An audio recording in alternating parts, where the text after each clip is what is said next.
ಸಿಕ್ಕಿ ಈಗ ಸಿನಿಮಾ ಬೇರೆ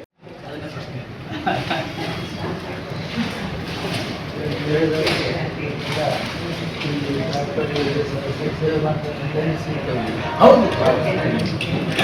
ಈಗ ನಮಗೆಲ್ಲ ನಾವೆಲ್ಲ ಈಗ ನಮ್ಮ ಬಸಲಿಂಗಪ್ಪ ಮಂತ್ರಿ ಅದನ್ನು ಓದಿದೆ ನಾನು. ಹಲವು ಪದ್ಧತಿಗಳಿತ್ತು, ಅದು ಸಮೇತ ಅಳವಡಿಸಿಕೊಂಡು ಬಂದು ದೇವರಾಜ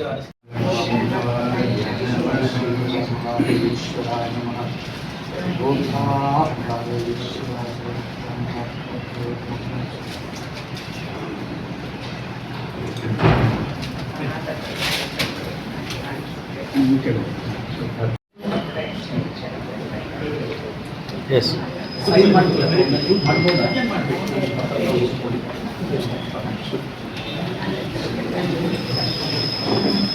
ಬರ್ಕೊಳ್ತೀರಾ.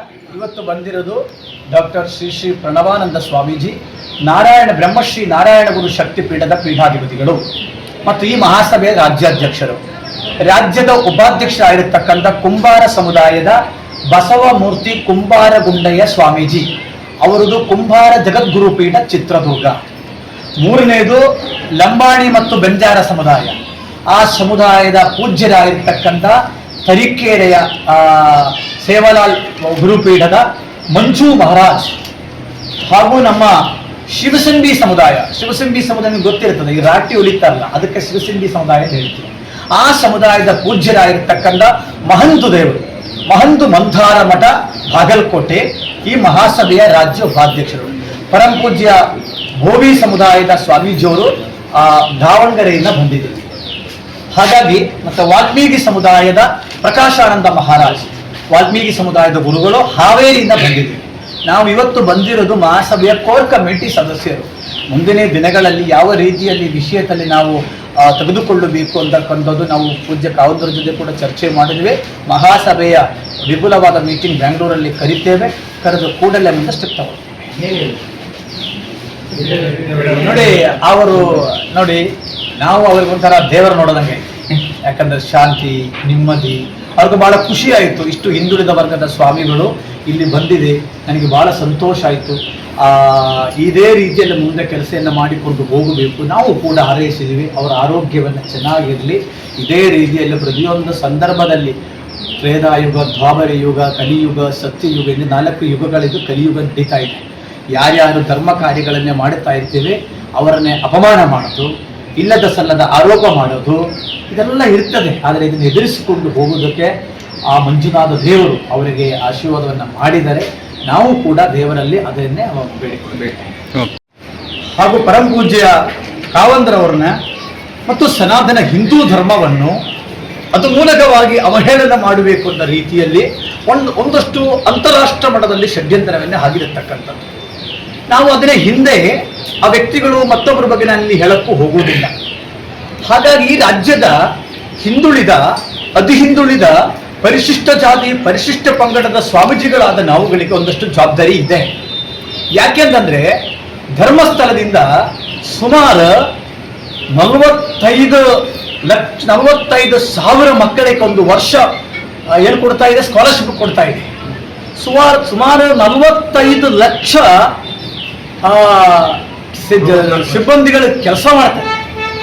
ಮತ್ತು ಲಕ್ಷಾಂತರ ಸಂಘಗಳು ಮದ್ಯ ಅಂದರೆ ಸಾರಾಯ ಕುಡಿಯೋರ್ನ, ಮನೆಯನ್ನು ಹಾಳು ಮಾಡೋರ್ನ ಮಾನ್ಯ ಪೂಜ್ಯರು ಸುಮಾರು 1.5 ಲಕ್ಷ ಜನ ವಾಪಸ್ ತಂದಿರತಕ್ಕಂಥದ್ದು.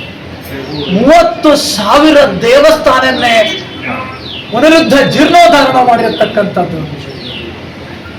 ಹಳ್ಳಿಗಳಲ್ಲಿ 65 ಪೈಸೆಗೆ ಬಡ್ಡಿಯಲ್ಲಿ ನಿಮಗೆ ನಿಮ್ಮ ಮನೆಯ ಮಕ್ಕಳ ಮದುವೆ, ನಿಮ್ಮ ಮಕ್ಕಳ ವಿದ್ಯೆ, ಎಜುಕೇಶನು, ಮಕ್ಕಳ ಬಾಣತನ ಇದೆಲ್ಲವನ್ನೆಯೂ ಕೂಡ ಹಳ್ಳಿಗಳಲ್ಲಿ ಇವತ್ತು ಧರ್ಮಸ್ಥಳದ ಯೋಚನೆಯ ಎಲ್ಲ ಬೆನಿಫಿಷರಿಯೂ ಕೂಡ 70% ಬೆನಿಫಿಷರಿಯೂ ಕೂಡ ರಾಜ್ಯದ ಹಿಂದುಳಿದ, ಅತಿ ಹಿಂದುಳಿದ ವರ್ಗ. ನಾನು ಈಡಿಗ ಸಮುದಾಯದ ಗುರುಗಳು ಹಾಗೂ ಕುಂಬಾರ ಸಮುದಾಯದ ಗುರುಗಳು, ಮಾದಿಗ ಸಮುದಾಯದ ಗುರುಗಳು, ಲಂಬಾಣಿ ಸಮುದಾಯದ ಗುರುಗಳು, ಭೋವಿ ಸಮುದಾಯದ ಗುರುಗಳು, ಶಿವಸಂಬಿ ಸಮುದಾಯದ ಗುರುಗಳು, ವಾಲ್ಮೀಕಿ ಸಮುದಾಯದ ಗುರುಗಳು ಇವತ್ತು ನಾವು ನಮ್ಮ ಕೋರ್ ಕಮಿಟಿ ಸ್ವಾಮೀಜಿಗಳು ಇವತ್ತು ಹೊಂದಿದ್ದೇವೆ.